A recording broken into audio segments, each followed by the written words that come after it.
1, 2, 3.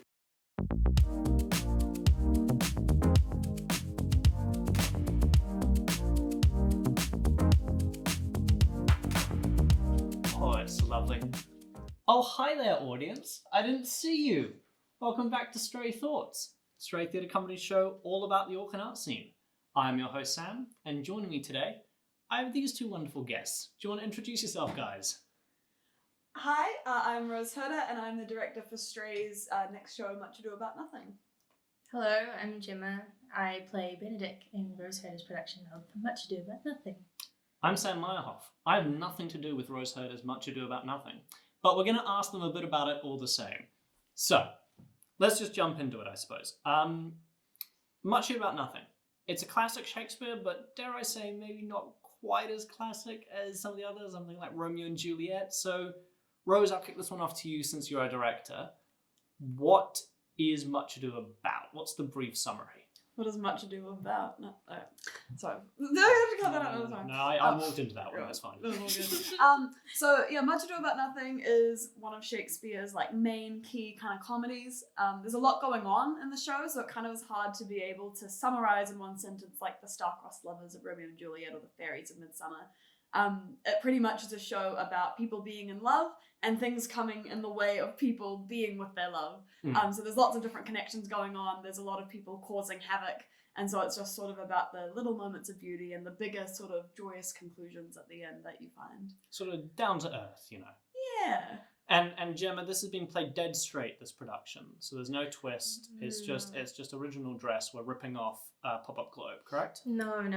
This is very, very queer, especially with my character and Alana's character, Beatrice. We are intertwined. That was originally the main male-female couple, right? Yes. Yeah. Yeah, cool. And I hear as well that this is 90s based. I know this is me leading the witness a little bit here, but I've got some questions prepared. I'm going somewhere with this. Would it be useful, since Jemma has said something about Benedict and Beatrice, for me to talk about it being queer as well, or is we going to get into that That's later? fine. Don't worry. We're just going chill here. Okay. We're just going chill. We don't need to worry. This is a nice casual conversation. I'm stressed. You're doing fine. You're doing fine. But like I said, without meaning to lead the witness, I'm aware this is like 90s based, right? Okay, cool. So I actually, do you want to add anything? No, all good. So, I'm such a great interviewer. So I actually had a question about that, right? So this show has interviewed a lot of people doing a lot of shows, and I'm particularly looking back over the last year or so of shows since we started doing this video with our wonderful people behind the scenes. Thank you, Izzy. Thank you, Bruno. We've interviewed a lot of shows that have been about sort of nostalgia. I'm thinking like Paradise and the Permanence of Ice Cream. I'm thinking Shot in the Dark, and now this. I'm interested. Why do you agree with my observation? It seems like there's a lot of nostalgia for the 80s, 90s, 70s, that sort of stuff going on. And if you do agree with that, why do you think that might be? I mean, I feel like it's in many ways yearning for a time that is not now. And I think that, especially being, in 2022, I think that people want a way to be able to, I'm cautious about using the word escapism, but people want to be able to exist in a time that is different from their own without having to be starkly reminded of what it is that they are escaping from. So kind of being able to have something that is sort of detached, and it's not being detached for any specific purpose other than just to be fun and to sort of have a chance to sort of play make-believe, maybe a bit of dress up. And kind of have those moments where you can kind of have that nostalgia for what you see, especially in the world of theatre, what you see in movies and what you see in TV shows and have for a long, long time. But being able to sort of see that in the real world of being in the space in the world of theatre. And Jemma, I like that sort of idea of escapism, because that sort of leads me to something else I was thinking about, which is, Jemma, you're playing you're turning Benedict into a female character, making that a queer relationship. And this really interested me because we're going back to a nostalgic view of the 90s through a lens of the 1500s, but we're also painting a vision of the 90s that was a lot more queer friendly than what it actually was. Yeah. So does that change to the characters sort of add to the escapism of the nostalgia? Well, I think personally, from how I am wanting to play Benedict on stage, is kind of like she has kind of a bit of a confliction between like being one of the boys and being like an honorary boy because of her queerness, but also trying to connect that to, you know, today's standards of like how queer people are treated by society and, you know, productions that involve queer people. Yeah.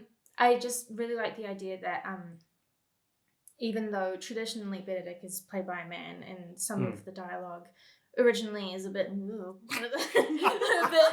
misogynistic. Sorry, a bit what? Sorry, I missed that. Cool. It's cool to reframe that into the lens of somebody who is trying to come to terms with their sexuality while also trying to combat things like, oh, do I still fit in with my friends? Do I still have that place within the setting of the play, which I'm not going to spoil too much. Yeah, I don't know if that makes sense, but that's just kind of how I view it in a way. Yeah, I mean, what is the process of changing a character who has such a long history of being played in a certain way and taking him, now her, into a completely different context? Like you got given the script, you got given the brief. What did you do from there?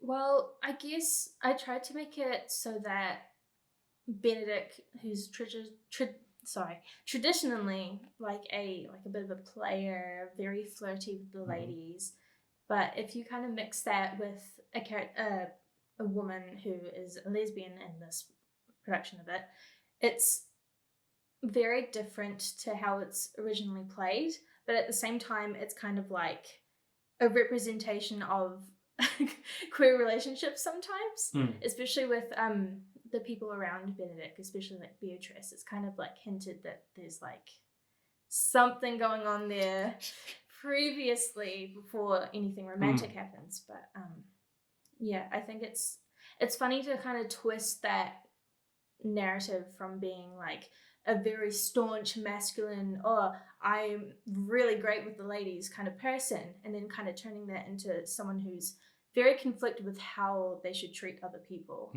especially as a female character. I guess I'll toss this next one out to both of you. Like is sort of what you're saying about like that, it gives new context to the old script. Is there an element of when you are quite radically altering the context of a play that has a good legacy like this, is there an element of we got to respect the text, we got to try and build off of it and use it as a jumping point? Or is it almost like, is there a bit of cathartic fun of let's just go in and smash it up and have fun completely changing it and doing whatever we like?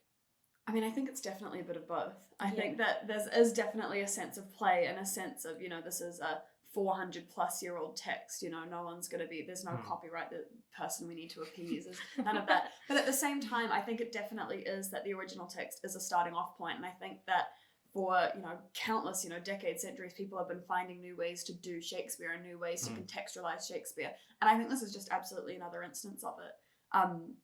What happens if, and it's, I mean, again, going on my words there, finding new ways to do it, but then it's again finding ways to find a queer person's place in it as well, because Shakespeare has such a rich tradition of being performed and just being known by the general public.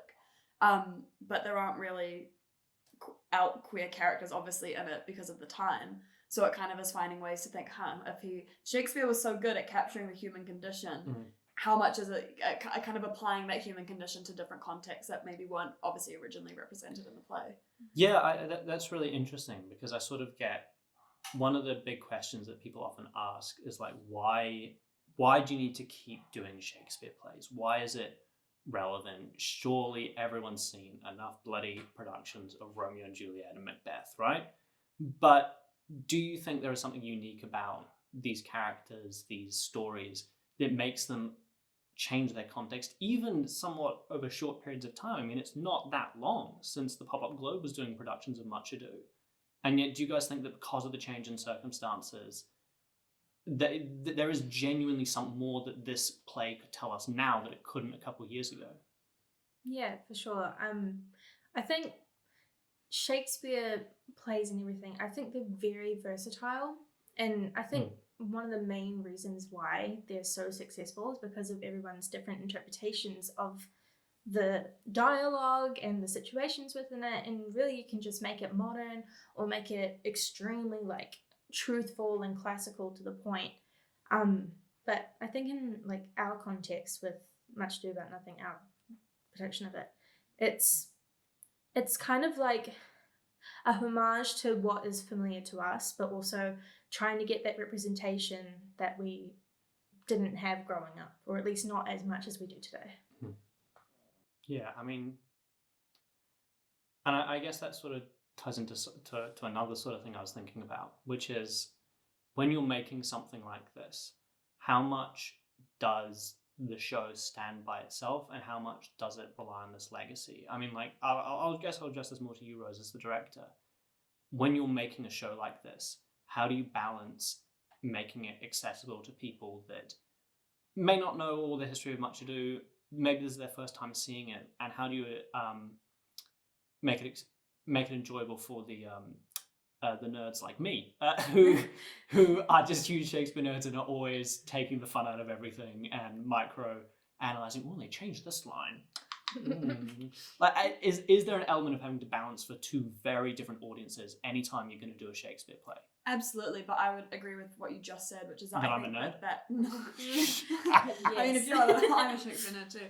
But is that I think that is absolutely the question and the qualm for any modernized, especially production of Shakespeare. But even if it's not modernized, is that you want a production of Shakespeare. You don't want someone who has to read the whole play to be able to come and enjoy the show. And I think that's part of what makes any production of Shakespeare successful, is that you should be able to go, and even if you don't understand what every word is that's said, because a lot of the language is obviously so different, but you should be able to know what's going on, and you should be able to enjoy it regardless of your previous sort of knowledge. But then it should also be exciting enough, and there should be enough of a new idea or a fresh breath on it that you should be able to, anyone who has seen this show 50 times, they should be able to come to your Romeo and Juliet, your Midsummer Night's Dream, and to go, oh, I never thought of, that's a new way to do it. I never would have thought of doing it that way. And I think that those kinds of changes can be in something as big as making Benedict a woman, or it can be in something as small of the way that you say a certain line or a certain joke that you find that you really sort of play up. And I think, again, what Jemma was saying is that the text itself is also so rich, and there is such a kind of, there's so much you can draw on, that I think that there is just an absolute plethora of things that you can sort of draw on to find those differences to make your show unique. Who decides what changes get made between and what things can be done differently and in a more unique, kind of more unique, but in a unique manner for this production? And I'm sure I feel very comfortable assuming that making Benedict a woman would have been an idea of yours from the absolute outset. But to what degree is those smaller changes, like about individual lines, to what degree do you as a director drive that versus Jemma as an actor? What's the dynamic between the two of you in a Shakespeare play like this? I mean, it's all very much sort of workshop based, and sort of it develops sort of on the go. Because there are certain decisions that I think are best to have etched out from the start. So kind of casting, broader structural ideas. But when it comes to sort of how people are going to say the words, that absolutely comes down to sort of, I give the script to Jemma, and then we talk about it, and we work with, all the rest of the cast as well. And then she sort of gets to then put her spin on it as well. So it is sort of multifaceted. Yeah, Rose is very good at incorporating like actors and crew people's ideas within the play. And of course, making sure that we're comfortable with the language. Like, we've changed the pronouns for Benedict, obviously, but some phrases that wouldn't necessarily work with a female character have always been edited out or kept in, depending on the context. But it's really nice and good to know that Rose is always very comfortable, like, working together with the actor and not necessarily just telling them what to do, and that it has to be this way because I say so. It's always very connected with the actor, and I think it's really cool. I think something else about that again is about the whole idea about being true to the text versus being true to whatever your interpretation of the text is that I would rather prioritize kind of the experience with the text of the actors, and how how the performers are connecting with it and how it is just forming in general in the space and in the rehearsal room and on the stage. I would rather be true to that than be true to what was originally written down, which is again with what Jen was saying about so many of like the phrases being changed, and some of them are so small that like audiences might not even notice them, but we were just like, man, that doesn't work, and so we would find a way to rework it, and you find ways to keep it true. Like in many cases it means, you know, keeping the iambic pentameter like present and stuff. But no, I think it's iambic pentameter, for those that don't know, that's the poetry that Shakespeare wrote in, the kind of rhythm, right? Yeah, it's like the heartbeat rhythm that a lot of the lines are sort of set in when you're and so sorry, what? Yeah, but that's been quite fun though, and I always will be like, this is prose, we don't need to worry about it when there isn't, because some of it's poetry where it has that rhythm and some of it is just normal text, and so whenever it's normal text I'm like, oh, we can take the liberties here, and it's always really fun. I mean, is there, I'm going to play devil's advocate here, I'm about to say something I 100% do not agree with, but is there still relevance of like the difference of iambic pentameter and prose in one Shakespeare plays? I mean, like, let's be real. I don't think many, again, the devil's advocate might say, I don't think many people are going to be able to tell when someone is speaking in iambic pentameter poetry versus when someone's speaking normal words by Shakespeare standards, if that makes sense. So what was your I guess what I'm asking is, like, from a devil's advocate perspective, are some of the features of Shakespearean theatre, like the fact that characters go from speaking in poetry with a set rhythm to speaking in more free speech, is some of that just completely outdated at this point? I mean, I feel like you could argue that all of this is outdated just from being 400 years old. Yeah, and I mean, and that's just like there's not, and this is again the whole thing about why Shakespeare, you know, is that I don't think there are hardly any other. I mean, there are the Greek tragedies, but there are very few plays and specific playwrights whose work has lasted so long. But it's 400 plus years. Like, you absolutely could argue that all of it is not there. And in the case of poetry and prose, I mean, no audience members probably aren't going to be able to tell, like, aha, they missed an iambic beat right there, it should have been one. But I think that, again, is sort of more about how you use the presence of prose and poetry to understand what's going on, to understand where the character's coming from, and that, again, comes back to the actor's experience with the text, I think. Yeah. So you were brought on here to sell tickets, right? But the whole thing's outdated. Just am I getting that right? I don't mean the whole thing in terms of much ado, but the whole thing in terms of just like the institution of Shakespeare in 2022. Oh, we're talking institutions. No, I feel like that needs to be edited out. No, this stays in for journalistic integrity. But see, that's the thing though, is that Shakespeare is so easy to just debate in general, and I mean, I disagree. It's an age-old thing though about, like, I mean, I want to, you know, spend my career doing stuff and to do with Shakespeare, and then sometimes people say, oh, you know, why Shakespeare? And I'm like, oh no, like, it just works like that. But that again is like, you can't quite explain it, but why did 400-year-old words still stick? And this is why, because we do find new ways to work with it and new ways to make it relevant to us now. Plus, it's fun. It's so fun.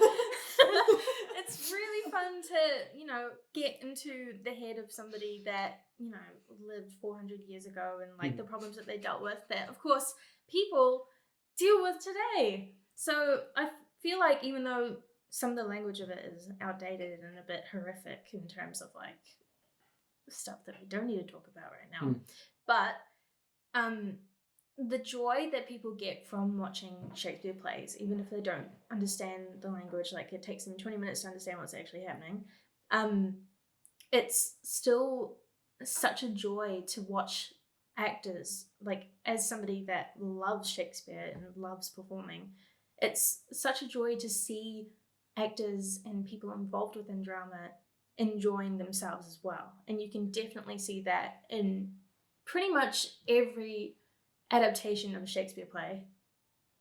So yeah, I think it's important to keep the fun of it and also acknowledge things that wouldn't necessarily work today, but it like honor how old the thing is. Sorry, I'm like going on a rant for no reason. This is always the thing about interviews. You start speaking and then you're like, I have no clue how this ends. Yeah. But I think I get your idea. It's like there is always, to make theatre entertaining, there needs to be an element of fun for everyone involved. Like hopefully the audience, but even the actors and even the director and crew and stuff. And I guess when there is that kind of gravitas might be the right word of such old plays, it gives a very different idea of what that fun is, and that's not easy to get somewhere.